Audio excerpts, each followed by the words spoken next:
Hello welcome back to my channel Sukriti vlogs. అందరు ఎలా ఉన్నారు? నేనైతే చాలా బాగున్నాను. సో నా ప్రీవియస్ వీడియో చూసారు కదా, నేను ఏం ప్యాక్ చేసుకున్నాను, ఎటు వెళ్తున్నాను అన్ని డీటెయిల్స్ చెప్పాను కదా. ఈ వీడియోలో ఏంటి అంటే ఇది ట్రావెల్ వ్లాగ్. సో ఇప్పుడైతే రెడీ అయిపోయాను ఎయిర్పోర్ట్కి వెళ్ళడానికి. ఇప్పుడు మాకు 8:55కి ఉంది ఫ్లైట్ అండ్ 10:30కి అక్కడ రీచ్ అవుతాము. సో రీచ్ అయిన తర్వాత కొంచెం ట్రావెల్ చేసి ఒక ప్లేస్కి వెళ్తాము. అదంతా కూడా మీతో షేర్ చేసుకుంటాను, ఏమేమి చేస్తాను ఈ ట్రావెల్ వ్లాగ్లో. ఈ వీడియోని ఎండ్ వరకు చూస్తూ ఉండండి.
ఎయిర్పోర్ట్కి వచ్చాము.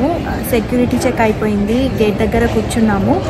చూసారు కదా, డిన్నర్ అయితే చేసాము. బట్ లాంగ్ స్టోరీ షార్ట్, మాకు డాలస్ నుంచి ఎస్ఎఫ్ఓకి ఫ్లైట్ ఉండే 8:55కి. ఫస్ట్ 9:05కి డిలే అయింది అని వచ్చింది మెసేజ్. తర్వాత బోర్డింగ్ పాస్ తీసుకోవడానికి మెషిన్ దగ్గరికి వెళ్ళి అన్ని ఇన్ఫర్మేషన్ టైప్ చేసిన తర్వాత క్యాన్సిల్డ్ ఫ్లైట్ అని వచ్చేసింది. ఇంకా వాళ్ళని వెళ్ళి ఏజెంట్ని అడిగితే మాకు లైక్ ఎస్ఎఫ్ఓ నుంచి దగ్గర ఎయిర్పోర్ట్ మాంట్రియా అనే ఎయిర్పోర్ట్కి ఫ్లైట్ బుక్ చేశారు. బట్ ఇప్పుడు ఏంటంటే ఫ్రెండ్స్ ఫ్రాంటియర్లో ట్రావెల్ చేస్తున్నారు, నేను మా husband American airlines. So luggage మా దగ్గర ఉంది, వాళ్ళ ఫ్లైట్ ఏమో వెళ్ళిపోయింది. సో చూడాలి, ఆన్ టైం ఈ ఫ్లైట్ ఉంటే ఒక టూ అవర్స్ వాళ్ళు వచ్చి మమ్మల్ని పిక్ చేసుకోవాల్సి వస్తుంది ఎస్ఎఫ్ఓ నుండి. బట్ చూద్దాము, hopefully fingers cross flight on time ఉండి మేము రీచ్ అవుతాము అనుకుంటున్నాను. సో నేను మీ అందరికీ అప్డేట్ చేస్తూ ఉంటాను. ఇప్పుడైతే ఇంకా బోర్డింగ్ స్టార్ట్ అవ్వలేదు, ఇంకొక 1 hour ఉంది. సో వెయిట్ చేసి బోర్డింగ్ స్టార్ట్ అయినాక మళ్ళీ మీతో మాట్లాడతాం.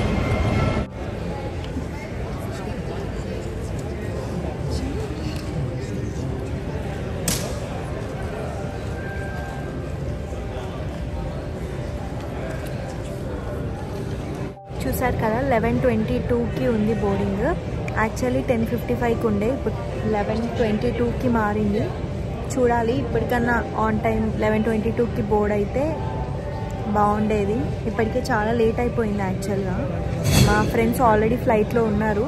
వాళ్ళు ఎస్ఎఫ్ఓకి ఆల్మోస్ట్ 11:30కి అలా రీచ్ అవుతారు. వాళ్ళు కార్ తీసుకొని 12కి స్టార్ట్ అయినా కూడా మేము రీచ్ అయ్యే టైంకి మా ఎయిర్పోర్ట్కి రావచ్చు. సో అది ప్లాన్. హోప్ఫుల్లీ ఇప్పుడు ఆన్ టైం వస్తే బాగుండేది.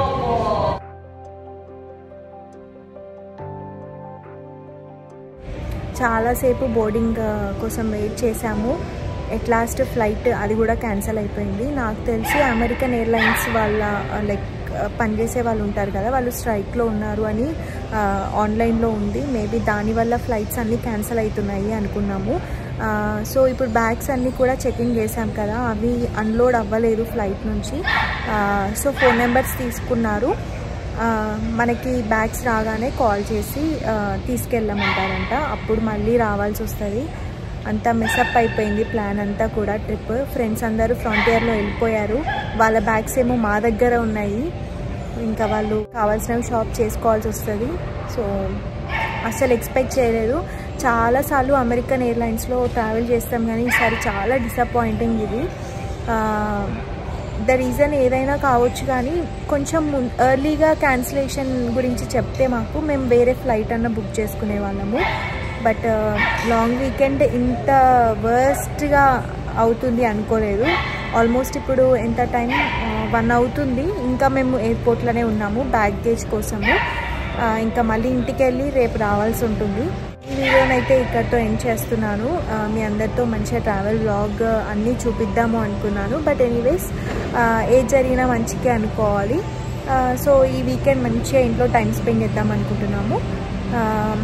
వీలైతే నేను ఒక మంచి వీడియో చేస్తాను, అది కూడా షేర్ చేస్తాను. See you in the next video. Until then take care, by.